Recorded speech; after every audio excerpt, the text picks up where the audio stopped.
Hello, my name is Rico Czernig. I'm responsible for support and product management here at SSP in Spaichingen. Today I will show you how to calibrate our HOLDX magnet. We will use a sample box from us. You will do it with your own safety PLC or ours, the safety simplifier.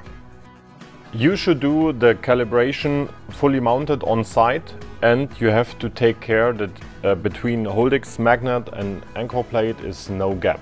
If you need a subsequent calibration, you can do it directly with our HOLDX manager. For this we have another video where we show it to you. The HOLDX should be connected to the safety PLC according to the instructions.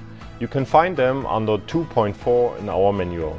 It shows that calibration is needed by the green and blue flashing LEDs. For this you give 24 volt to pin 8 with your safety PLC or our safety simplifier. We will do it right now.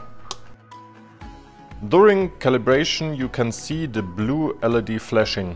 As soon as the flashing stops, the green LED is turned on and the HOLDX is ready for use.